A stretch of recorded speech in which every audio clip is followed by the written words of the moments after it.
How's it going, gents? Yeah, Yeah, not bad, thank you. perfect. Yourself? Thank you. Well, I'll turn off my. I was explaining to someone how to do virtual backgrounds yesterday. I was going to say that's a cool background. Yeah, I mean, I just go with a ton. There's like, and then there's like, oh, I'm in Paris. Oh, the world's ending. Like, this is my favorite. Like, the world is. Hold on, I don't have a green screen. Like, that one is always like, well, it's the end, guys. We got a good run. So my sound's good so far? Yeah, perfect. yeah, Thank you. Okay, cool. Let's see. I need to see all who Luke, Keenan, Tom, gentlemen. Yeah, well, thank you for joining us today. We really appreciate it. Can I say at the outset, this is terrible judgment on your part. Well, I mean, essentially, each week we would just talk about sports, and then everything got cancelled, and so we wound up going back through all our favourite comedy films of our lifetime. We're all 1994, so went back right to 94, all of our favourites, and we did a kind of put them all together, and we've just been going through them each week. So Hot Tub Time Machine, one of our favourites, and obviously no better person to speak to than the man behind the masterpiece. Well, I shared the genius, obviously, with the actors and with Josh Fields, the writer. Josh Fields doing Cobra Kai now, so his career is going south. So I'm going to ask you some questions first. Okay. Sure. How long have you been doing a podcast together? We started, me and Tom, in, what was it, about 3 years ago, maybe? Oh, wow. Yeah, around 3 years. Holy cow. Always in person, and then we've had to start taking it to Zoom or Skype each week for most of the year now. Mm-hmm. So I'm just eating my breakfast. So, Sorry. Are you sponsored now? Are you guys making a living? Is that like what level of podcasting have you made it to now? This world. We used to be on this radio station in New York. I got an email from someone before. This was years ago, but the radio station doesn't exist anymore. So we kind of took that as we restructured it a bit, started going a bit more just whatever we wanted to talk about. We were a lot more kind of strict to bullet points before, and now we just kind of talk about whatever we like to each week. So we're just adding things on and seeing where we go. That's cool. That's really cool. My friends and I have a podcast that we've decided never to release to the public, which I think is probably wise. Although the one segment in our made up podcast that we do, well, we stopped doing it every week. We were doing it every week for a while with an actual deliberate intention never to release it. But then I came up with this segment that I think has legs, gentlemen. It's called I'm Psyched You're Dead. Because I'm sick of like revisionist history of notable figures, you know what I mean? Like notable figures will die and then they'll be like, oh, he was a great person. You're like, actually, he's responsible for 1 million people dying. Like in real numbers, he killed 1 million people. So I'm psyched you're dead. Like, and then I thought there could be like a whole conversation about it, right? Like, okay, this person died. What do we think about him or her? Like obviously, so like if you were oriented into this podcast, the made up podcast I'm now pitching you, you'd start by talking about like Hitler and Stalin and Pol Pot and Idi Amin. Like you get people oriented around, Ted Bundy, around like why one would be psyched one is dead, and then whether or not that has like any moral purchase, which of course I think it does.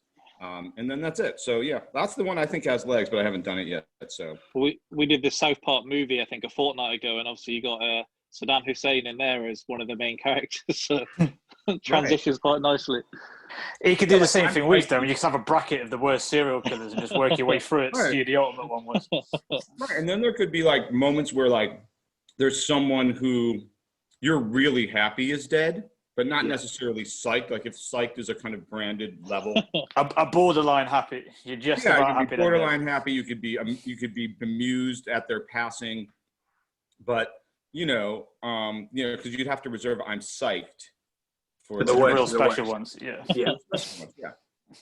So how was it that you initially got with Hot Tub Time Machine? Because I mean, we always go on IMDb and look at the trivia, and we always see there's different casts that are linked with it, different directors. And so when it kind of comes to that, do you pitch how you want the film to be in the studio, then comes to you, or do the studio come to you and say, look, you're the guy that we want to run with this?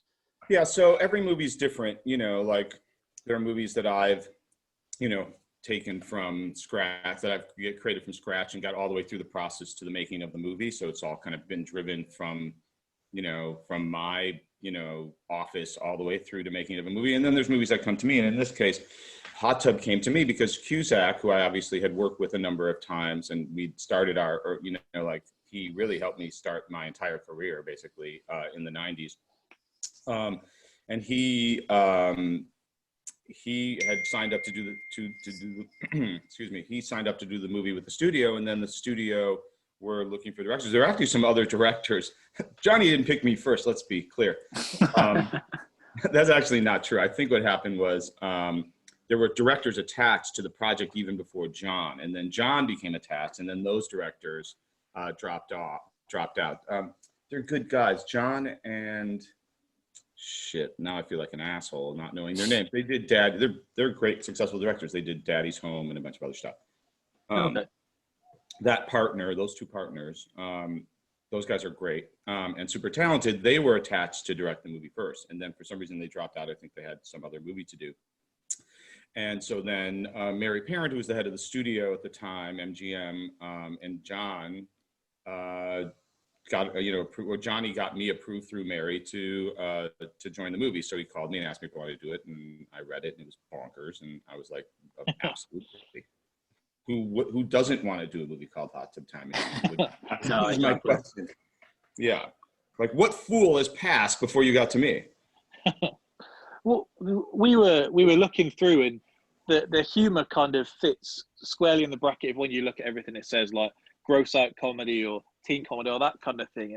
But the standard audience for that would be like 18 to 24 if you put the bracket on there. And then obviously you've got the nostalgia of the 80s. So it's kind of two different brackets there. So is that a bonus for you in that you bring them together and potentially have more people watching it? Or do you have to maybe have different references that everyone's going to get, even that didn't grow up in the 80s? Because we watch it and we can see it's the 80s despite not living through the 80s.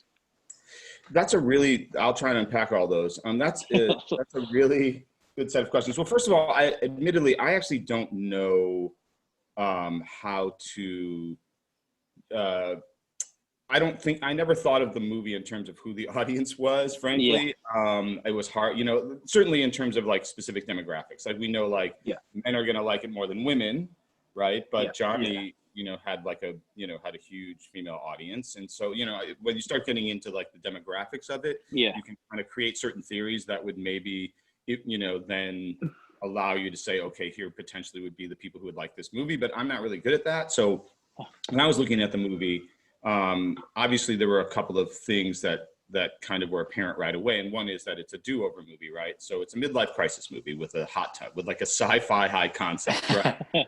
So you have this kind of nostalgia right away. You have nostalgia meets a kind of emotional longing for and regret for the things that you either missed out on or the things that you didn't take fully advantage of when you were young. So right, to me, that was the core of the movie, right? Like that, it's like City Slickers with a hot tub time machine. It's like, and they even make fun of Wild Hogs in the movie, right? Which was at that time had come out like a year or two earlier, which was another one of those kind of midlife crisis movies. Like you go on some adventure to try and get, your mojo back. So I think that was like kind of the core of the movie. And then in terms of, the kind of humor we were mining, I think once again, like I'm always just trying to mine what's kind of organically funny that the characters are experiencing in the circumstances, like suffering is a great part of this comedy, right? They all go back thinking that there's going to be this amazing experience and they're going to get to do over their lives and all these things. And mainly they just suffer, right? So they're like, thematically, it's like, well, if you're a person who is, unhappy, then that unhappiness is going to follow you into the past. It's like, it doesn't like who you are, like, is that you don't get to escape who you are, even though you get to literally escape, your time zone, or your time, your time stamp in reality. So, so I was always kind of, I was always like at a core level trying to figure out like what was funny between these guys, what were their relationships, what was funny and even dramatic at times, like what was the nature of their friendship, right? So it's like a friendship movie. What's the nature of their friendship, who they are to each other, who they are to themselves. Like all that kind of stuff to me is actually how I was minding the comedy. Yeah. Because and then on the second tier, it's kind of what you said, right? It's like, well, now we're in the then like what do we have at our disposal for these guys to like, get into, right? What's the madness they're going to get into? And that's like the tier of all the reference stuff, right? Like there's a bunch of like reference, kind of categories. One reference category obviously was the 80s, right? Like how many jokes can we get out of the 80s? And you're right. Like if I had just, tried to pull off a movie that was mainly referential, I don't know that anyone would like it or even laugh. Like I realized very early that rather than focusing, although I do occasionally focus on like key 80s references to get a big laugh out of it. If you watch the movie, you'll notice because I had to make a call and I wasn't sure what to do, and it's all kind of theory. I'm like, I don't know how much people are going to be actually laughing at 80s references. Like, I don't know. So my theory is going to be, I'm going to stuff it with 80s references. So, like, I'm just going to literally pack it in like a hurricane of 80s references. That way, you don't have to laugh at any given one. You just have to kind of experience them as either an Easter egg or something you're noticing while the madness is going on. Because you're also right. Like if you weren't born, if you don't know 80s references, they're certainly not going to be funny. And so I was just like, tonnage is going to be our friend, because then. There's all these levels, right? There's like, the Wayfarer guy joke. There's a Michael Jackson joke. There's wardrobe jokes. Yeah. And then there's like casting actors, right? Like Crispin Glover or Billy Zabka from the era, but don't make a big deal of the fact that they were iconic 80s actors. They're just also in the movie. Chevy Chase, of course, as well. So there's so I was like playing with all these references, but I can't say I had a coherent theory. Well, I could say my coherent theory was like kitchen sink it, because it'll be enjoyable, but then I don't have to rely on it. Like sometimes there's surprises and they'll be funny, and there'll be other things where other aspects of it where it's just reference and we're just moving through the references. There's also the whole 80s sex comedy, and then subgenre 80s ski movie sex comedy, right? So then like there's that whole level of references, which I think is more like culty, like how many people watch Hot Dog or Ski School or any of those, like weird, almost softcore 80s. Like I was watching one of them, I don't know which one it was, for reference, for color and wardrobe and all that kind of stuff. And one of them had like a sex scene. And I was like, oh, here's the obligatory sex scene. I forgot which one it is. It's really worth watching. I think it's Hot Dog, where there's like a sex scene with one of, the young hot women in the movie and the lead actor. And they're like, oh, there's the obligatory sex scene. It's like in a bedroom or something. So I watched the scene. I'm like, oh, okay, that's the obligatory sex scene. They cut to another scene back to back, and they just do it. They double down. There's just another sex scene in another room. Like it's literally, I think they just changed rooms and did the whole scene over again. And it's in the movie. I'm like, wow, back to back. Obligatory sex scenes. So I was like, that's commitment. Like that's commitment.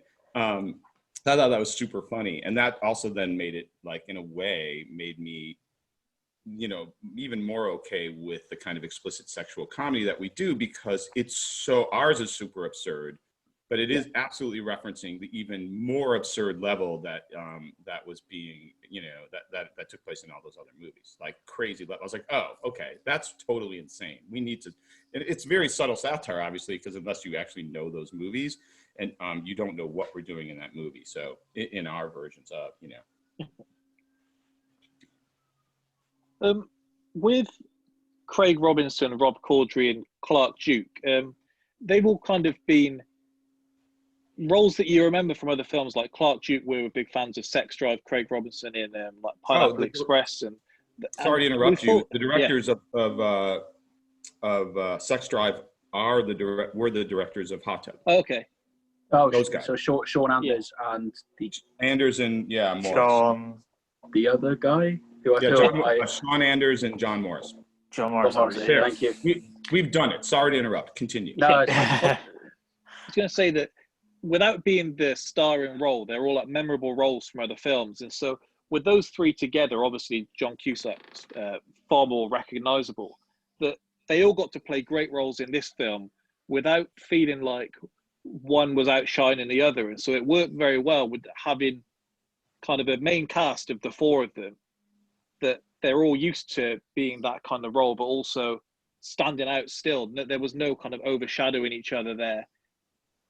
And we all still recognize them to kind of add to it when you go in to see the film. Well, I mean, it's an era. I mean, certainly Judd Apatow like ushered in the era of like the true ensemble comedy, and like being able to create, you know, an ensemble of characters that were themselves their own character in a way, right? Like, oh, when these guys are together, like they're their own thing, right? Separate from any individual scene they have, and certainly separate from the protagonist of the movie. And he, you know, all those guys are so brilliant at doing that. And then Hangover, of course, did it. And we've all, even, you know, like my early movies, Grosse Pointe Blank and High Fidelity, which precede Judd. Just kidding, Judd, you're the king.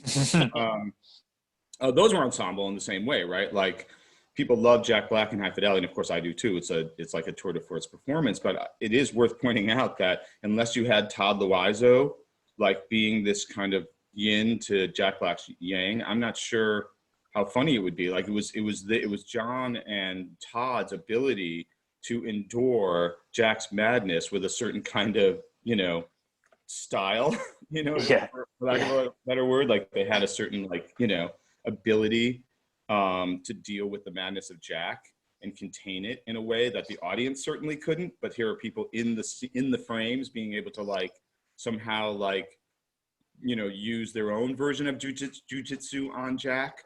Not to say that 10 times fast.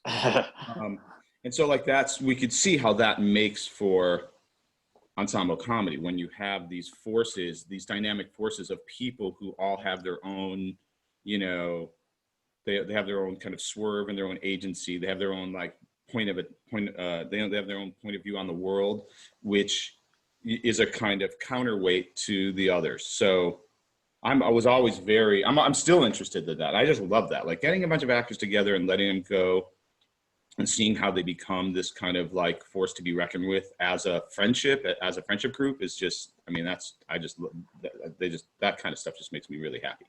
With that being said, when you get people together, so when you get those four together, how much of an outline do you have for the four, or would you sort of stick them in a room, let them read, and then think, oh, we can just let these go and have fun with it?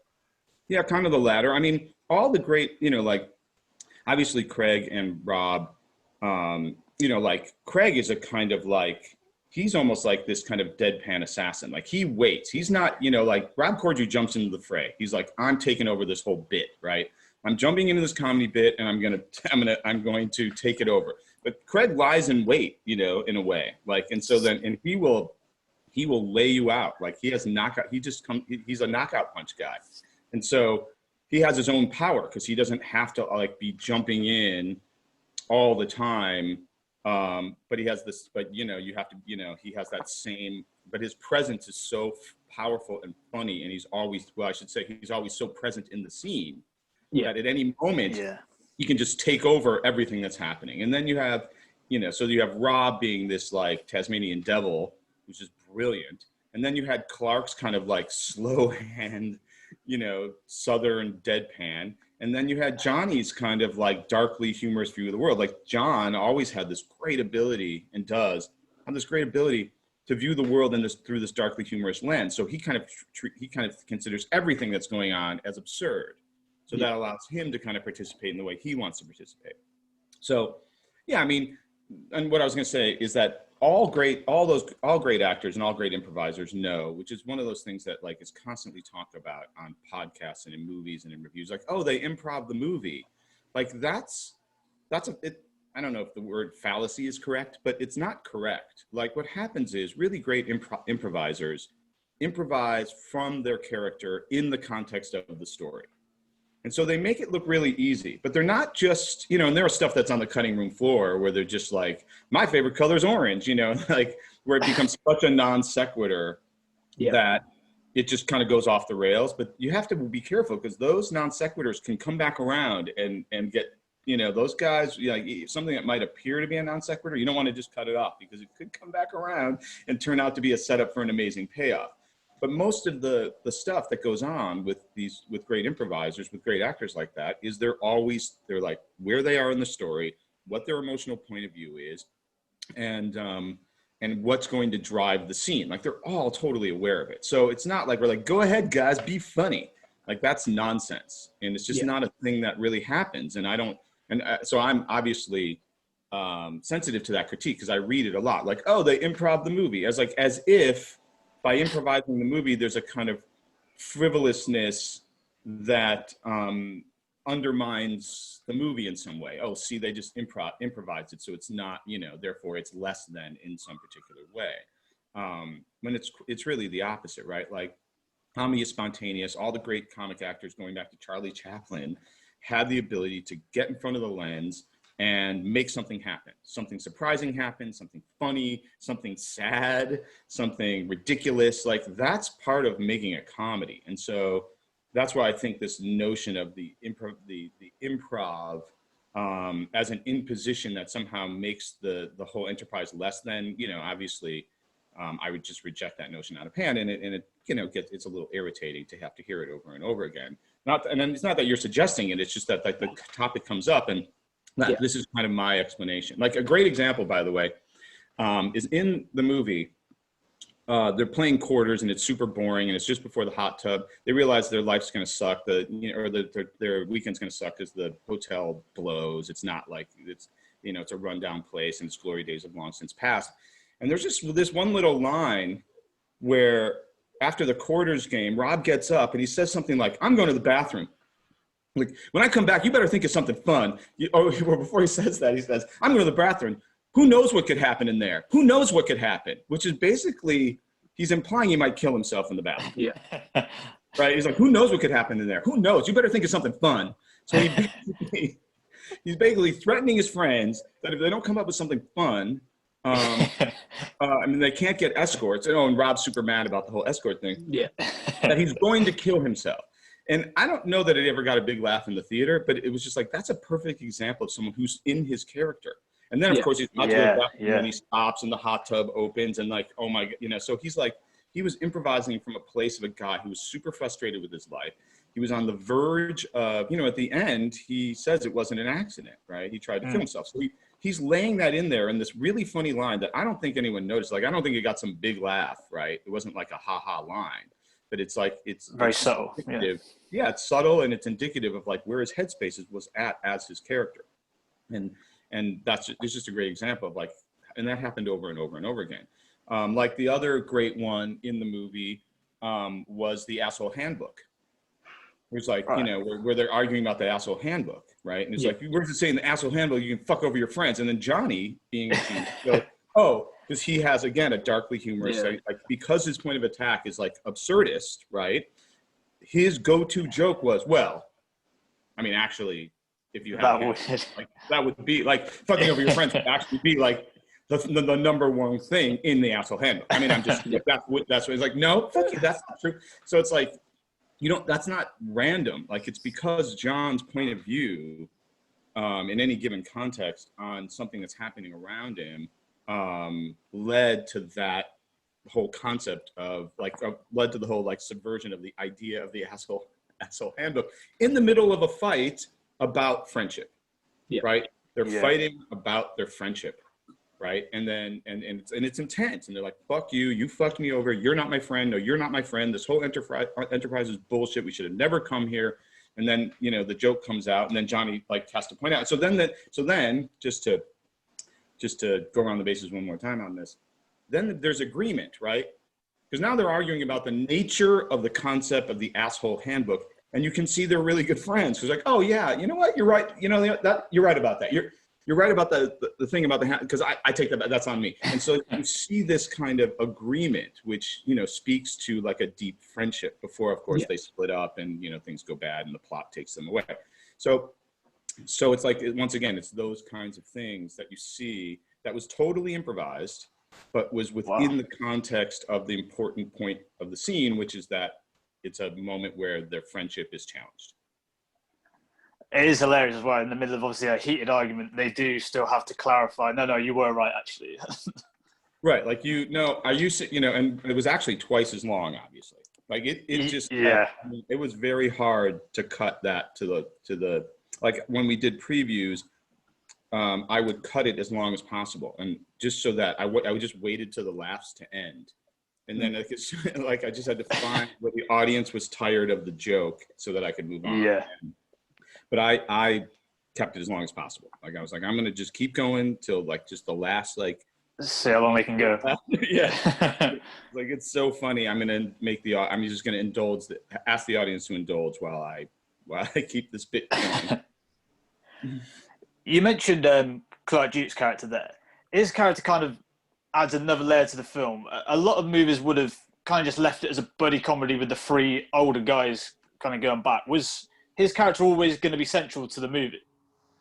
Well, no, I think the idea, well, at first he was just this kind of like younger generation character who was trapped in somebody else's do-over, which is in itself another kind of funny way of making a character suffer. Like this isn't even a memory. Like now I'm trapped in real time in this experience, and it's annoying. But that was kind of largely his function, and we realized that it wouldn't be enough. Like what is the function of his character in this movie beyond that? Like what, like what's the button? Like where are we going with it? What does the character get out of it? And we went all kinds of different ways. There was even a subplot about him meeting a girl and stuff. So there were lots of different things that we were playing with in order to kind of create stakes for Clark in the movie. And then the one, of course, we came upon, because we were also, as you know, referencing time travel movies in general, right? There were lots of references to time travel movies and other time travel movies, and trying to determine which time travel movie they were in. And so like, well, if we're going to be using those tropes, what are some of the most famous tropes? And of course, Back to the Future is the most famous trope. So we were like, what is the subversion of the Back to the Future trope, right? Yeah. And so we realized it was just naturally something that happened between Clark and Rob. It was written into the script, but not quite as intensely as it ended up on the floor when they got on the floor, and that is Rob's hatred of Clark. Like this hatred between Clark and Rob really became apparent. Just Rob started treating Clark like shit as his character, and Clark wasn't having it, right? So he's like had this conflict between these two characters, and so the more we heated it up, the funnier it became. And then we're like, oh, so then most hilariously, let's have it be that he's Clark's Rob's son. Like, and so then now how do we do that, right? And then we got like, oh, his, Clark's mom, John's sister back in the day was basically this kind of the drunk ski girl. Yeah. Yeah. And so that then it was like, oh, okay, well, let's just put all of those things together. Yeah. Like, let's just make it so. And then, of course, in that scene, it's just like, like the scene in and of itself is, I didn't know if we could ever actually get away with it, frankly. It was so bizarre and metaphysical. We're like, wait a minute, we're going to have a scene. Like, first of all, I'm shooting the sex scene with Rob having sex. And then you cut to Craig and John outside the door, right? Like that's what makes the joke. Is John having to, them having to listen to John, his sister, and Rob have sex, and Craig just, that's just that's like obviously what the juxtaposition is. But then to make matters more complicated, to make things tougher on myself, we're like, if they stop having sex, Rob or Clark is never born. So then we're like, so you have to imagine me in this little room in this, in this cabin shooting this movie thinking, okay, we need to do the sex scene. We need to do the reaction to the sex scene. We need to understand that the context is that which if Rob doesn't keep having sex and actually come inside her, Clark will never be born.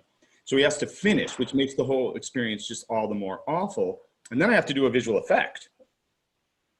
Right? Then I have to actually make Clark disappear in the scene and then come back. Yeah. And I was like, what have I gotten myself into? Like, what is this whole thing. And then, of course, all that plays out. And what's super funny to me is that then Rob loves that he had, like, Rob's point of view on Clark totally changes. Like, Rob just loves that he has a son. And Clark still hates him. He's like, Rob was able to, like, recalibrate in his head the experience of being a father, like, for 25 years. Right? Just like that. Like, becomes, like, like, in the snap of a finger, becomes, like, a great dad in his mind. And so, like, all of those kinds of things came out of just that's kind of the answer to your question. You're like, well, what's Clark doing in this movie? And that whole thing I just kind of described, where it came, is what came out of asking that question, right? We're like, we have to, like, create a story, and then, and it created just great. In creating that story, we, created better, interesting and more, complex relationships and good twists and all that kind of stuff. Another thing that we thought was interesting was that if you have usually John Cusack and Lizzie Kaplan and kind of a love interest, it would be kind of a much larger storyline. And we thought that it almost served as much to show just how much he cares about his friends, despite everything that goes on, that he's willing to kind of leave that behind to make sure that everything's okay with his friends. So was that kind of the thinking with that as well? Yeah, I mean, he wanted to have this kind of, like, almost like metaphysical side journey that had, like, a romantic aspect to it. Obviously, we have the, like, 16 candles moment, where they're sitting there, and, like, to kind of reference that kind of thing, which Johnny was a part of and all that kind of stuff. But yeah, he wanted it to be a B story rather than an A story, because it's ultimately a story about friendship. And Lizzie was amazing. Like, there was stuff that she's so funny in the movie, and there was stuff that we had to cut, unfortunately, because it went too far afield to keep them kind of hold the center of the friendship story going. But she's so funny and so talented, and we were super lucky to have her in the movie. But that was kind of the idea, to have it kind of reflect back to the friendship story. Yeah. You referenced Crispin Glover being in the movie as well, and I don't know what you thought about it, but just about every review either said The Hangover or Back to the Future, or Hangover meets Back to the Future, that kind of thing. And obviously with him being there, I didn't know if that was ever anything that he referenced, being in Back to the Future as well as Hot Tub Time Machine, or if it was something that kind of was funny to you, but maybe didn't get mentioned that much while you were on set. No, we didn't mention it. I think we didn't mention it on set that much because Crispin doesn't define his life. People always think, like, oh, it's such as for all actors, there's the kind of conundrum of being identified with something so strongly by an entire culture, but they're living 24 hours a day, 365 year after year. So Crispin's orientation around it wasn't like, oh, this is so funny. Like, we acknowledged it. Like, he knew it. He's a very, very smart guy. He knew what it was all about. And if anything, as I was mentioning before, like, and we did it with Billy Zabka too, we actually deliberately didn't reference Crispin in connection with that movie. Like, he's a very different character and a very different context. I don't think we even do a Back to the Future joke. I have to think. I don't think just helps out the people writing the reviews, I guess. I don't know if there's, like, a Back to the Future joke with Crispin. I don't think they acknowledge that at all. So that's like another meta level. Yeah, I don't even remember if we shot one and didn't put it in the movie. But so you can see the problem, right? If the characters are acknowledging an actor who was in Back to the Future as a cultural reference inside the movie, that just gets super meta. So, right. So then we're like, okay, let's just let people let people experience Crispin playing this character and acknowledge that he's another kind of iconic 80s actor. And that's it. That's the joy of it. The fact that we got Crispin to do it. The fact that we got, or not that we, I think Johnny is the one who landed both Crispin and Chevy, because he's one of the producers, and he went out and, persuaded those guys to be a part of the movie. So, we were lucky and really super fortunate that both those guys got the joke, and they really, really did. Like, they both had so much fun. Like, Crispin he's so detail oriented. So, like, all of that stuff with the elevator, that whole elevator gag.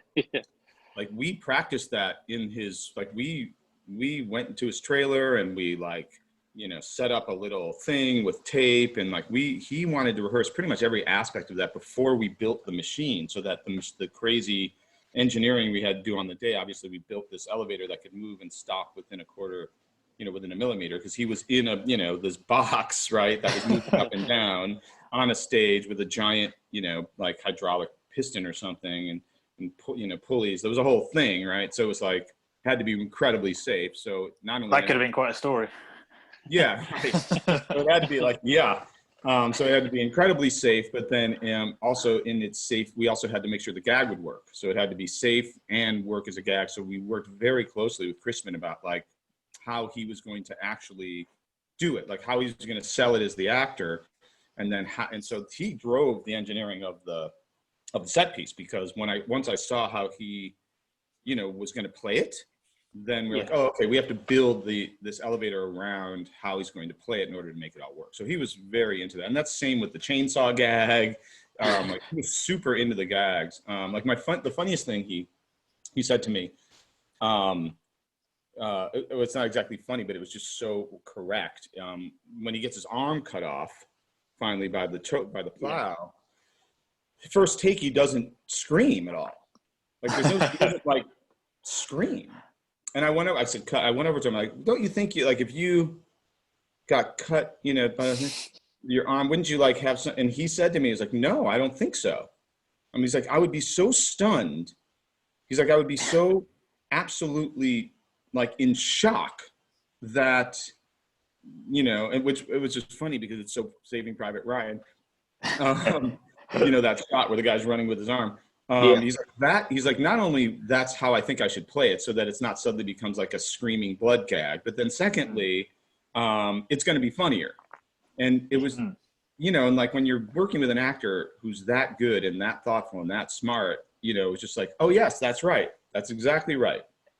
Like that's exactly how he should play it. And when you see it, he's just, when you're working with actors that good, like your instinct, like, oh, wouldn't it be this way? And then he had a really specific take.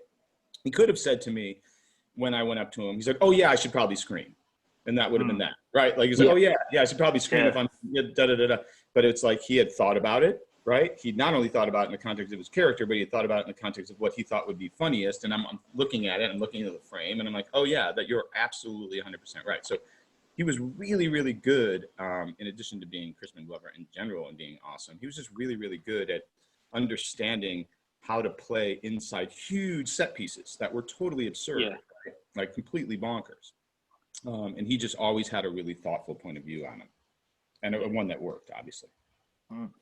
Like his delight in the chainsaw thing, that was also, I would have an absolute delight. He's so delightfully doing that stuff. He's brilliant.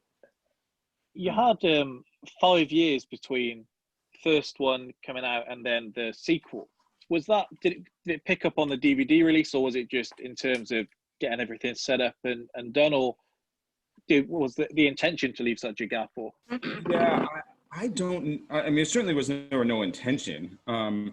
The studio changed hands. That was one thing. Mary Parent left the studio. I think we would have done one sooner had Mary not left. I don't know that to be true. I just know that if there was momentum, certainly momentum was, there was a delay by virtue of a studio change. And then probably the new studio heads, John Glickman and Gary Barber, when they started looking at the first movie and deciding A, if they even liked it, and B, whether there was a market for a second one, ultimately determined that there was and called us all.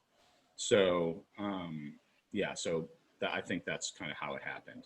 Yeah, because John Cusack's obviously the main one, not in it for the most part, comes back at the end. Was that a conscious thing, or was he just doing something else? I think he was just doing something. We would have loved to have him in the movie entirely. I think he just didn't, he just wasn't feeling it for whatever reason.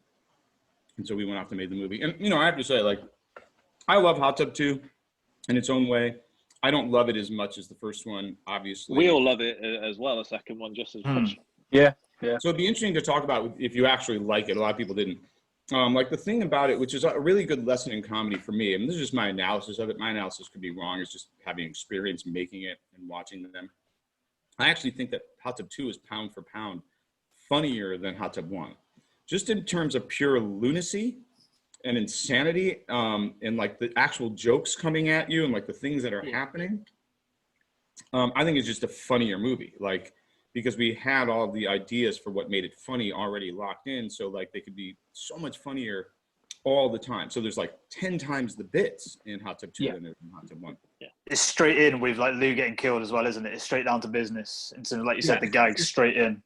Oh yeah, and like the whole like weird, like, you know, the whole, you know, opening of interviewing him as, you know, the rock star and and Clark as his brother. Like, it's just so crazy. And the fact he's having this huge party. Like you say, sorry, I was going to say, like... But I think... I'm sorry, go ahead. Sorry, there's a little bit of a delay. As you say, the market, where you know the market's there, like the time travel's turned up a little bit. As you say, lunacy is probably the best word for it. Everything that you know is great. You can just tweak and turn up and just see what happens and just let it play out. And it does actually descend into madness, but I do agree that there is a lot more in it. And just because you can be a lot more open about it, there's no... Yes, with a sequel, I imagine you've got to be a little bit less cautious because you can look at what worked last time and think, well, what happens if we times this by 2? Or what happens if we throw this in and just see what happens? Yeah, and I think that was the largely successful aspect of the effort. I think the thing that probably is less than, and I just looking at it critically, there's not as good an emotional story. And I think that hurt number 2. Like, if we had as good an emotional story, I think it would have been as successful or more. I think Hot Tub 1 obviously is considered, is more successful than the second one. And I think is a better movie. And I think it's, if I were to, you know, point to one thing and say, why is it better? Well, obviously Johnny would have been great to have Johnny in the movie. But secondly, even with Johnny in the movie, we would have needed to make sure that we had like the emotional stakes, like kind of grounded for all the characters, which we didn't really do. And we kind of relied on the lunacy more.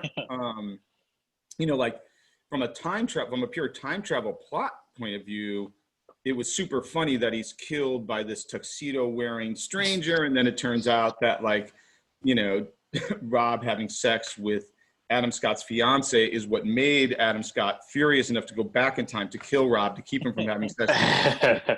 He then meets, like, because she's a caterer at the party. So like that to me is like, that's like genius. Right, because once again, you know, Rob Corddry is responsible for his own demise. Like, yeah. To me, funnier than that. But it gets a little lost because, I mean, I don't know if it gets lost, but it's like, it's hard to wonder how much anyone cares. You know, and like you're certainly not caring about that as much as you cared about the fact that it turns out that Clark is Rob's son. Right? It's just like an equal part of the movie. The reveal that Clark is Rob's son is just wholly more satisfying than the idea that Rob through his bad behavior is responsible for his own, you know, shotgun blast to the dick. Maybe that's why we like the second one, is because we don't need it to have that much heart. We'll just happily have the gags. Yeah, right. Maybe we're just heartless. Right. That's right. Like the heartlessness and the pure gags. I mean, there are so many funny gags in that movie. I mean, just when you're like the game show, I didn't even know it was funny. Yeah. You said about Dark. I mean, the game show does get the game show, and like that's like, once again, we're like employing comedy and visual effects at like saturation levels. Like the amount of visual effects in that scene is almost like irresponsible for a comedy. You know, like that comedy had no business having that many visual effects, but we had, in order to make it work, obviously do that many. And Christian Slater is absolutely brilliant. Like, he is, the fact that he wanted to do it, like, he is such a good dude, and he's so genius in that scene. He's just so good as the game show host, the kind of like breezy game show host to something so incredibly dark. Like, he's a genius. So yeah, that was all super fun. When you were envisaging, the sequel, was it always that direction you wanted to go down, with Lou being killed and then figuring out who it was? Was that kind of in your mind's eye? Was that always the idea, or did it just kind of come about that you felt this was the right way? Actually, you know, like there were a bunch of different versions. There was a version, because there's so many roads you could have gone down, it feels like. Well, one of them, there was some we didn't write. Josh Heald didn't write it. Josh ended up writing Hot Tub 2, but there was a version by other writers that the studio had hired, believe it or not. That took place in the 90s. So, you know, we were like, okay, we could maybe go to the 90s. Mm-hmm. It didn't really, you know, it was always like, why did you have other writers write that? we're also pretty equal opportunity, like, you know, filmmakers. Had that 90s version been so good, we've been like, awesome, who are these young guns who wrote this script? Let's do that. That's great. Let's move on. Like, terrific. But it wasn't that good. So we're like, okay, so you had some other writers write something that isn't that great, so we're not going to do that version. And so then they asked us what version we wanted to do, and we pitched them. Now, we did discuss actually just rewriting their 90s version. But we then didn't, you know, turn out to have the money, because it was like going to be, and it made sense. But the best way to have done the 90s version would have been like a spring, because we were in the mountains, so let's go to the beach, right? It seems like there'd be a natural like spring break. Yeah. Like, but that was just going to be another $30 million. And there was no appetite for that level of budget. You know? Like, well, how do we keep it a contained journey? Because it's a pretty contained movie. I mean, the movie budgetarily was like half that of the first one. And it was like, it's pretty contained. You know, there's not, obviously the set pieces compared to the first one are much smaller, except for the game show. And God, what's the game show called that Zach, it was Josh and I were like, Choosy Doozy. It's still called Choosy Doozy, right? I haven't seen it in a long time. You choose it, you doozy. That was just something that Josh and I were riffing on one day. We were like, how do we possibly engineer people into a game show where we get them to do totally absurd things? Like, there is no such thing as a game show like that, right? Where you're just going to get them to do whatever. So it's like, well, what if you choose it, then you have to do it, and Rob doesn't get, like, you know, once again, he doesn't quite get what the setup is. And so then we were like, Choosy Doozy. It was super funny that we were like, oh yeah, that's a terrible game show. Where you just right? Where you let people like indulge their worst instincts. Like, that's brilliant. So we're like, this could be a real game show in some other country. Something that we've kind of commented on before is that, and you said that it wasn't as well reviewed critically, is that it seems strange that the same people that review, say, the latest French drama are reviewing Hot Tub Time Machine 2. And so it's weird because they're probably never going to like it the same way as if you had, so say we were reviewing it, we're going to give Hot Tub Time Machine a much higher score than that. So do you think there's an issue with that? Because ultimately a review can determine how well a film's going to do. One bad review can steer it the wrong way. Well, these days especially, right? Like, now that there's, you know, now that we are long since past in an era where you have review aggregators that become tastemakers in real time, you know, real-time aggregating review tastemakers like Rotten Tomatoes or whatever else. So it's like, yeah, that makes it much, much tougher. There's no question. But I think the idea of a reviewer liking comedy ever has been a problem. I don't think it's just Hot Tub. I think it's always been, I think even years ago, like Jack Black and Will Ferrell did like a comedy bit at the Academy Awards, basically decrying the fact that comedies are never acknowledged as serious filmmaking. So I think it's always been that way. So yes, I think if they have a fancy, you know, New York Times reporter or paper of record in any city reporter reviewing something as absurd as Hot Tub Time Machine, and they are reviewing it through, you know, the lens of prestige filmmaking, it's for sure unfair to the film. And, you know, and being a comedy filmmaker, the reverse is also true. Like, I'll watch horrible dramas. I mean, I love drama, but I'll watch just a bad movie. And because it has the, you know, the aura of important, you know, emotional, you know, complex storytelling, it gets a good review. And I'm like, that's the Hot Tub Time Machine of dramas. Are you kidding me? Like that, you know, like, so I think there's always been a kind of unfair, you know, a kind of unfair, you know, look or an unfair, whatever, review of movies that are just pure lunacy in nature. That said, you know, they get it right. Like, good, you know, we can also all acknowledge that, like, first of all, the first one got pretty good reviews, right? Hot Tub Time Machine got a good review in the New York Times, and like people generally kind of got that, you know, it was like an absurdist movie that was attempting to be kind of referential and talking about the nature of regret and nostalgia. So it you know, it kind of got a fair shake for the most part, despite maybe getting some unfair shakes. And then like all the great comedies like that I love, like Bridesmaids, I'm sure is reviewed pretty well. you know, that has like a hurling gag in a wedding dress shop that ends in a woman like swan pooping in the middle of the street, right? So that has like totally insane set pieces, but still is reviewed as a pretty, you know, good movie, and it should be, because that's one of my favorite comedies. It's like an amazing movie because it combines the things that I love, which is grounded character stories with, you know, complete and, you know, and utter madness when you need it, you know. So yeah. I know TK referenced Clark Duke's character earlier, and we were thinking going into the second one, you've got such great chemistry already with the three guys there.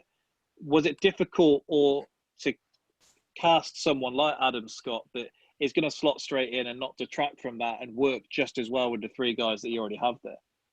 I'm sorry, I missed the first part of the question. Oh, sorry. So we were saying that you have such great chemistry with the three guys you already have in Hot Tub 2. So was it difficult to find someone who could slot in just alongside them like Adam Scott did for the second one?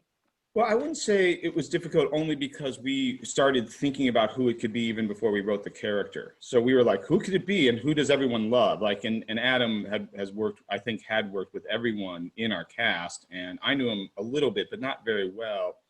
And so we were like, well, I wonder if we can get Adam Scott to do this. And if he does want to, then we'll start writing a character for him. And the same with Gillian Jacobs. She's so funny. In that movie, she's like unsung in that movie as far as I'm concerned. She's so funny. I mean, she only has a very small part, but she's so good. And so we talked to Adam about it loosely. We're like, you don't have to commit to doing this movie, but if, you know, would you at all be interested? And if you are, then we'll kind of start to write, you know, your story arc based on the kind of comedy that you're great at. And like he came up with the fact that his whole wardrobe he came up with. He's like, I don't want to wear long pants. Like it's like his whole like thing like he created. He was so funny in that movie. So he was kind of, we had him in mind from the beginning, and then we wrote it, and then we were lucky enough in terms of timing and schedule and his willingness to do it that he ended up doing it. Like we might have had to adjust the character and or find an actor who could play the role. So. But he was largely, we kind of thought of him from the beginning. Yeah. Oh, nice. Going back to the first movie, the soundtrack is obviously one of the highlights in particular. We read before that sometimes it can be difficult maybe to tie down the tracks that you want. So did you get everything that you wanted in terms of the movie to tie down everything to have it flow perfectly in all the 80s tracks? I think we got most of them. You know, Mary Parent, the head of the studio, and Cale Boyer, who our executive on the project, were, you know, like they were not all, I wouldn't say that not all studios are supportive of the music, but music is, because it's so expensive, you, as a studio, you have to be willing to spend a ton of money for great music without any real reward, right? Like, you're licensing music and it goes to the value of the movie, but it's not like they're saying, hey, if we put these 10 great songs in, the movie's going to make $50 more million, right? So it's always a certain amount of, you know, not risk, but they always have to kind of benefit the cost of putting in all the best possible music in the movie. And so the fact that Mary and Cale were absolutely supportive of the idea of making this as much an 80s soundtrack as it was, you know, as part of the importance of the movie was crucial to, you know, how it turned out. Like, obviously in the second movie, we got ourselves into, you know, a lot of trouble that we hadn't anticipated, which is there is no music in the future, guys. Yeah. No music in the future. So it was like, that was like a tough, like I guess I should have thought a little bit more about that. But so in the first one, we got most of everything. Like, I think the only thing we didn't get, although in my head, it's still in the movie because I watched it to that song so much that I actually don't know what's in there right now, which was the Billy Idol song. There's no Billy Idol song at the end when they're escaping from the ski patrol house, right? I don't think. I believe so. I associate Home Sweet Home is when I think of Hot Tub Time Machine, that's the one. Yeah, I think it was like White Wedding or something. There was a Billy Idol song like at the end of, right, it's in the ski patrol sequence, either when they were arriving or when they were escaping. And it was in our temp music cut forever. And then I think we had to switch it out because we couldn't afford it. Like, we'd spent all of our money, which was in the millions. Like, the studio was super supportive. And I could be imagining this, but I seem to remember Mary saying, no, you can't have any more money for the Idol song. Like I remember her just being like, you know, you've spent enough, like the soundtrack is amazing. You've spent enough money. Like you can't have that song because it was really expensive. It was multiple hundreds of thousands of dollars. If Billy Idol wanted as much money for that song in that placement as like Motley Crue wanted for their songs. And then like the Motley Crue was like such an important part of Rob's character. Yeah. This was just a needle drop for a fun transition. There's no way she's gonna let us spend that kind of money, right? Probably rightly so. So, but in my head, you have to ask. I have to watch and see what's in there. Like, what's in there? I have to go and see. I have to watch the movie and see like what's in that ski patrol section. But largely they were super supportive, and we got tons of great in the movie as a result. I guess this probably ties into what I know Keenan wanted to ask. And we've seen that you've done some writing before, and I wondered if you've ever written for a film but not directed it yourself, and if it can be frustrating to see maybe the film play out differently to as you would expected it to when you were putting pen to paper. Well, yeah, I mean, when I've written for movies that I didn't get credit for whatever reason that ended up going on to be filmed, I always have my feelings about, just like every writer, about what it should have been like or what the funny of it was, but it's not in my hands, you know, like as the writer, you know, I always kind of know my place in the hierarchy. If I'm the director, then I want it to be the way I want it to be, subject to my collaborating with all the other, you know, parties like cast or executives or whoever. Whereas the writer, I'm kind of in service of the filmmakers, and so I'm going to present as much of the material as funny or good, or you know, the funny and good writing that you need to make the story work in your mind. And so then if it gets expressed a certain way, you know, that's just the way it is. Like Mall Cop was a movie that I wrote a ton on, believe it or not, and then didn't get credit for. And like I wrote the villain story, like that whole villain in that movie, I wrote a certain way because I wanted him to be kind of like, I basically wrote him like a punk rock version of Alan Rickman in Die Hard. Yeah. You know, and I think the actor's really good in that. I only saw the movie once, so I'm not really sure. But I remember when I saw it, I'm like, oh, he's not fun enough. He seems pretty villainy.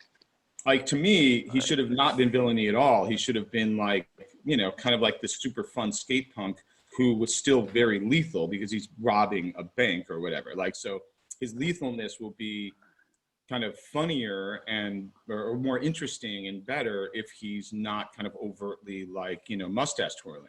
So like that's, you know, like, so I don't, but it's also a kid's movie. So like, what do I know? You know, like that might have been to the filmmakers, like, yeah, that's a great idea. And I think if you watch the movie, you can see that in the writing of it, there is a lot of those kinds of ideas, but maybe they're not entirely played the way I thought they should be played. But I could be wrong about that. Like it could have been the filmmakers are like, yeah, that's really great and cool and sophisticated, but no one's going to get it. No one's going to get that idea in this movie with this actor in this context. So it's better if he actually just is a scary guy, like robbing a bank. So it's like, I don't, you know, like, so the way I saw it was different, but that's not necessarily because I'm right, because the people who, you know, you can like that movie or not like that movie, but the people who made that movie were making, and Kevin James and Todd Garner, the producer and the director, they were making the movie and the tone of the movie according to the vision that they had. Like, this is the tone that they wanted to express, and this is the kind of movie they wanted to make. So at that point, I'm just writing in the service of their vision, and then they go off and execute it the best way they know how, or the best, or how they intend it, you know. So I don't, you know, I don't second guess it that much. Come on, Keenan. We've been waiting for this. Yes, I have. Steve, as much as I love Hot Tub Time Machine, you are also responsible for what is my dad's favourite film and is one of my favourite films of all time. And it's, as much as I do love Hot Tub Time Machine, it's really what I wanted to speak to you about.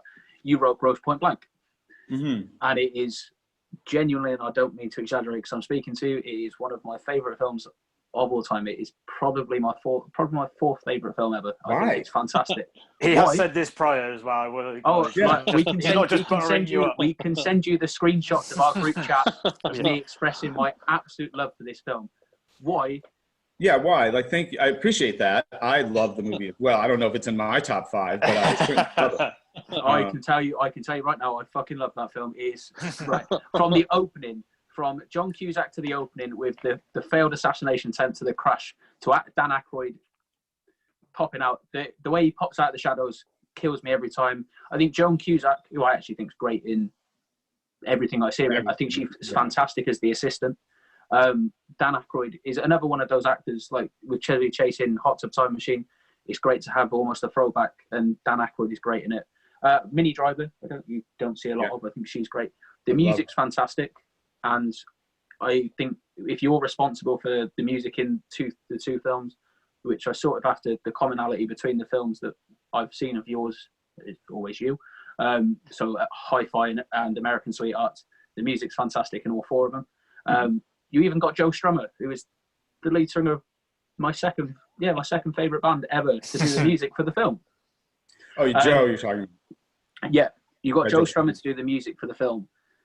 Yeah, Joe. I mean, Joe's an extraordinary person, and I loved working with him. I mean, everything about that movie was so special. Obviously, it was my first movie. I was in my mid-20s.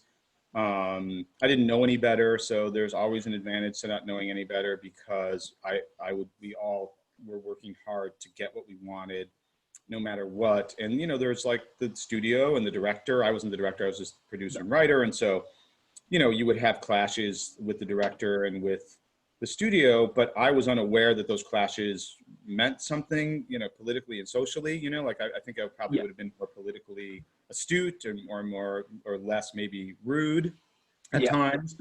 But I didn't care. I was in my 20s. Like, the movie has to be like this. This is why we wrote it. That we wrote it this way specifically to have this feeling. And I can give you some examples. Like, and I learned a lot too. Obviously, I learned a ton.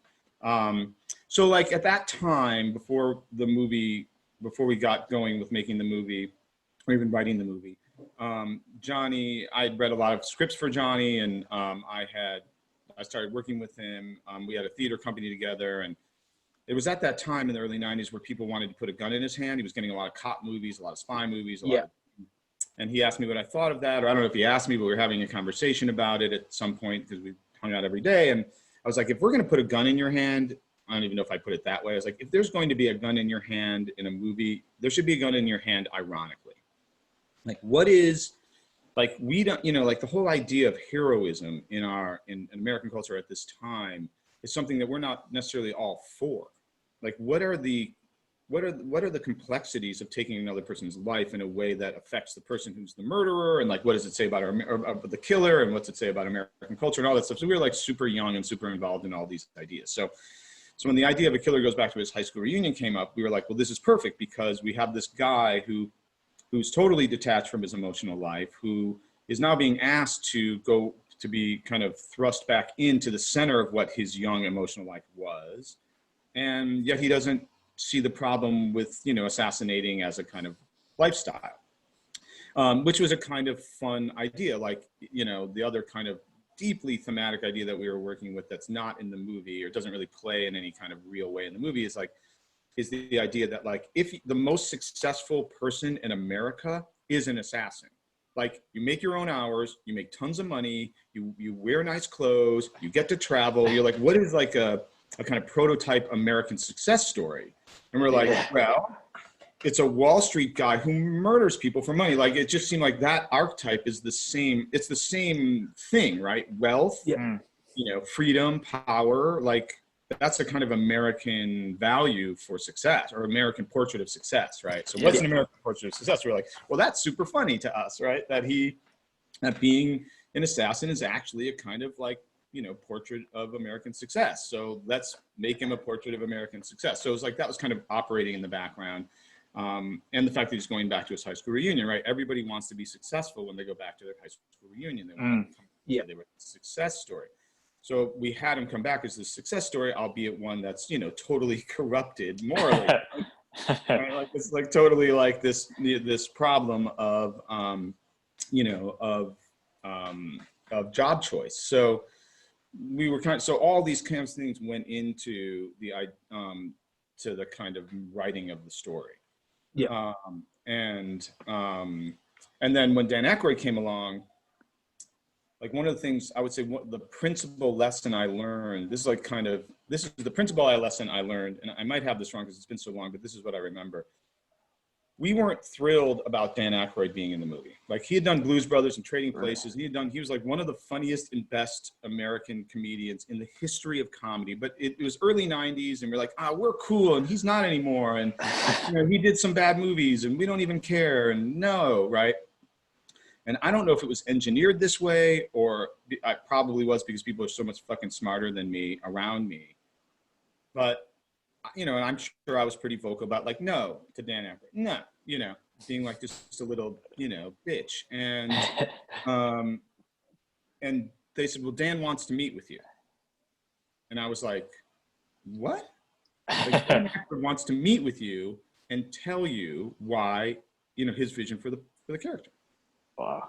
So now I'm like, why me? Like, this is a setup, right? Like, why me? Why not me? Like, there's the director, there's CUSACK, there's the, it's just like, so they totally set me up, right? But what was brilliant about setting me up was not that they set me, so then you expect, like, Dan Aykroyd to come in and be like, let me tell you a thing or two, you fucking little shit. Which is, I was like terrified, right? Because like, oh great, I'm now being in a position where I have to reject Dan Aykroyd. And what happened was, he came in the room, and he's a delightful dude, he's a delightful person. And he started pitching me the most brilliant ideas for the movie I'd ever fucking heard. And it occurred to me during the course of that meeting, not only was I a terrible idiot, a judgmental, like, pretentious little idiot, but that the lesson was, if you have a vision for something, it doesn't matter what station you are in the business. Like, if you have pitch will travel. Are you passionate about something?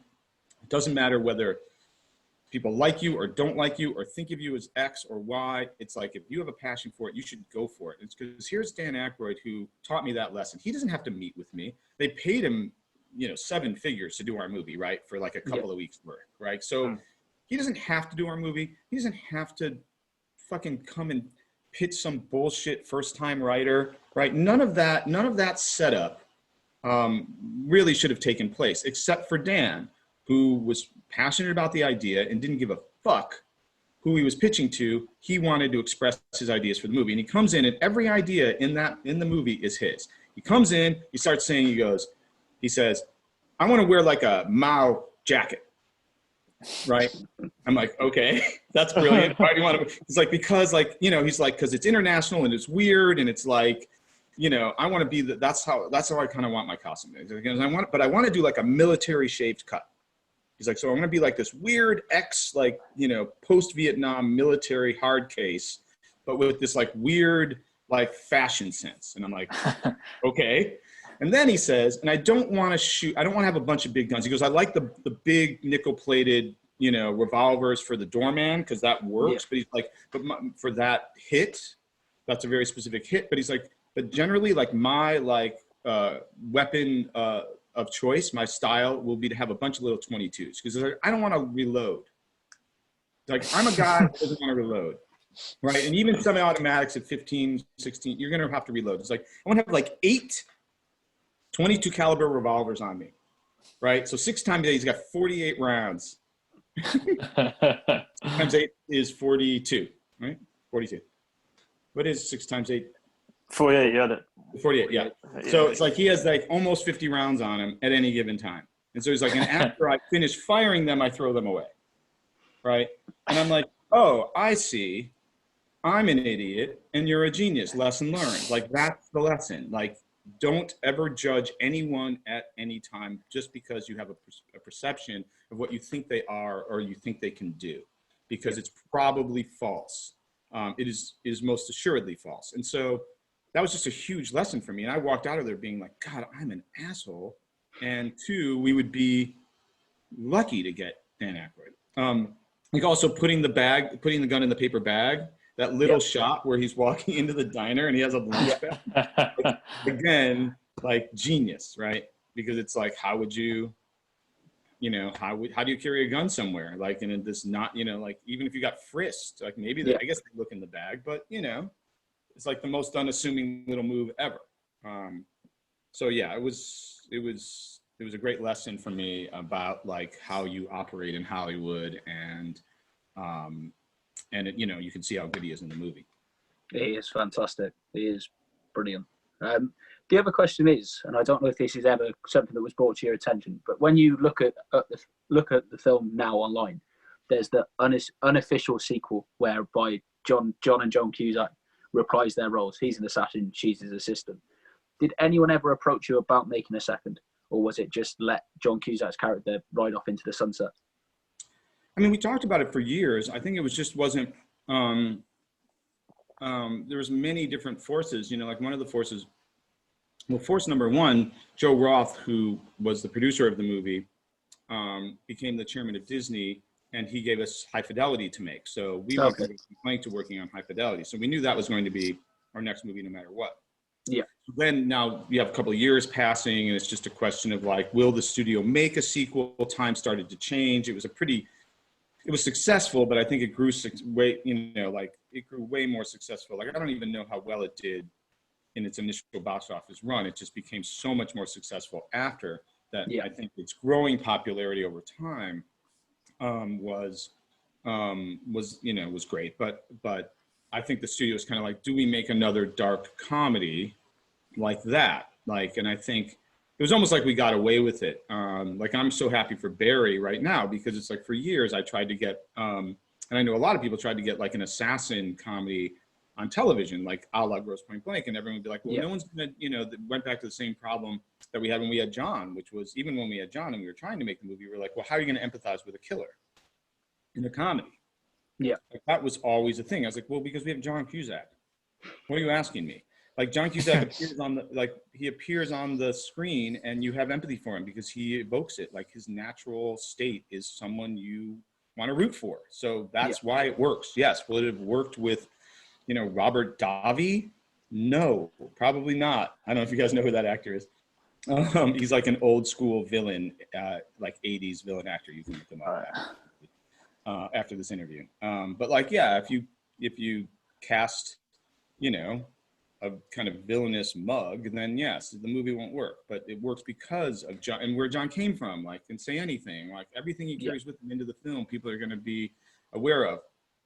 So it's like, you just got to find an actor like that who just evokes this sense of empathy and rooting interest for your character and their work. And they're like, yeah. So when I saw Barry, I was like, oh my God, it's so genius, because it's operating in the same way. You have this guy whose life feels empty and he wants something more, and yet he's stuck in this job he doesn't like, all of which you can kind of identify and relate to, even if he wasn't a killer, right? Like, people wanting to do something with their lives besides the thing that they're doing, which makes them unhappy, But I'm super happy I'm super flattered that you like it that much. It means a lot. Like is an understatement.